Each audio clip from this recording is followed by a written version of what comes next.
Hello everybody, welcome back. In this video I'm going to give you a quick demonstration of this thing, which is Night Vision Binoculars by DSOON. This model is the NV500 and it takes 8 AA batteries in here. As you can see, there's also a standard 1/4 inch threaded hole there if you want to mount this onto a tripod to keep it steady, because it doesn't have like image stabilizing, which you'll see from the videos that I'm going to have in this video. They are a bit shaky. I mean, my hands are reasonably steady, but the video is still quite shaky. Hopefully you'll see some value in it though. Okay, I'll just turn it on so you can see what's going on in there. Hopefully you can see that's basically what you're looking at. It might not be in focus, although you do have a focusing wheel under here. So when you're holding it, you kind of use, wrong way. So when you're holding it, you're kind of using this thumb on your left hand to focus it. It's not auto-focusing. I don't know of any night vision stuff that is auto-focusing unless it's some ungodly price. But when you get it focused, it is pretty clear. And you'll see that hopefully in the video clips that are coming up in this video. Okay, so on the top here you've got your on-off button. You've got more light and less light. That's basically your IR settings. So it starts out at 0 and you knock it up to 1 and it emits an infrared light out here, which the sensor picks up and then relays back to the screen to give you the image. I find it works pretty well just on 1, but it can go all the way up to 7. Now I find that it gives enough light out to give you a decent image on the screen at the first setting, but it does have 7 settings, so you can adjust it between 0 to 7. That's 8 settings, I suppose, if you count 0. Anyway, setting 1 is good enough for me, unless you're really at long range, 300 yards plus, and you really need to illuminate something in pitch black. You've then got your mode button on there, and that basically allows you to change it from photo mode to film mode. I've had it set on film mode because I've been recording clips for this video, but if you wanted to take pictures, you can adjust the quality of the pictures in the menu, and you can just click shot on the bottom there to either start your video or take a picture. So we've covered mode and shot. Shot is basically your trigger. And then the menu brings up a nation of options. It's going to be very difficult for me to show you that. Maybe I'll just click it. There you go. I can't see what it says on the screen there. I can't remember what it starts with, but hopefully you'll be able to read that. And then you just cycle through it using your IR buttons.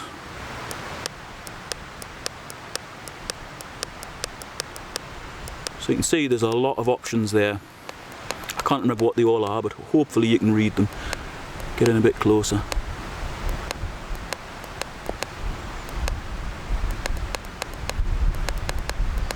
Yeah, plenty of options, and you just select those using the shot button. It's very easy to navigate. Then you've got a handy little strap that comes with it. It's neoprene, like a bungee sort of a strap, very similar to the Butler Creek rifle straps, and that just takes all the weight off, although this thing isn't very heavy. Right, we really want to take a look at what it can do in real pitch darkness.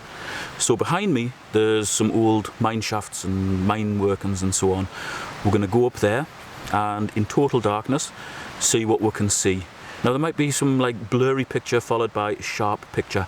That's just when I'm panning around and adjusting the wheel to get it in focus. But when it is in focus, I think you'll agree it's pretty good quality. And the last time I went in there, I saw a bat, but I went in with a flashlight and it just scared the bat all over the place. So hopefully that fella's still living in there. Okay, in here is looking very good for some total darkness.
Well, there you go, Mr. Bat was still at home.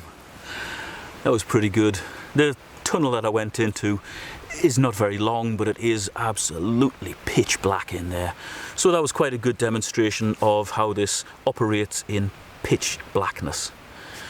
The upcoming videos are in my local area, where I've been going out and trying to get some wildlife footage on a night. Not entirely succeeding, but I did get some footage at all different distances of various animals. So check this next lot out and I'll see you on the other side.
Now, this isn't the end of my adventures into night vision land. I am going to fit this onto a little tripod and try and squeak some foxes in on a night, because there's normally foxes around my place, but for whatever reason I just haven't seen any in months. I'm not quite sure where they've gone. Hopefully they'll come back. They do tend to in the winter, so if I see they're about again, I'll go out, I'll set it up to be nice and steady, I'll squeak them in, and hopefully we'll get some good footage on a night. I may even catch a deer or two in a wood or something if I'm out for a night walk as well. So hopefully there'll be some more night vision footage coming up. Oh, we've also got an otter on the local river as well. I've been down a few times trying to get video of that on a night and failed, but sooner or later I am going to get footage of it, hopefully on this night vision binoculars. So there you go, that's the DSOON NV500 night vision binoculars. I'm very pleased with them. They do, well, I don't know what I expected. I was going to say they do more than I expected, but I don't know whether they do, because I've never had any night vision equipment before. I couldn't tell you if this was near a Gen 1, 2, 2 plus, 3, whatever. You know, I have no idea. You can probably just tell me. But it certainly allows you to see in pitch darkness and pick out the likes of rabbits and cows and foxes, badgers, all that sort of thing, you know. It's actually a lot more difficult to film wildlife at night than I anticipated. I normally observe them during the day. And all you got to do is creep around quiet, and if you know the animal's habitat, they're very easy to see, but on a night it's a totally different scenario. You've just got to be very lucky. That's the case it comes in, fits in there very snugly. It's almost like a case you'd get good quality headphones in. That just zips up and keeps everything safe. It's got a handle on the top as well. So if you're interested in taking a look at these binoculars, just check out the link in the video description and also in the pinned comment. That takes you to DSOON's website. They're not selling on Amazon or eBay or anything like that at the present time. They may start selling on Amazon though, so if they do, I've asked them to inform me and I'll put the link in the video description. Probably by the time you're watching this, they won't have an Amazon link, but it will link to their website. And I think they may have some offers on as well, because they also do game cams and all that sort of thing. Thanks for watching. See you next time.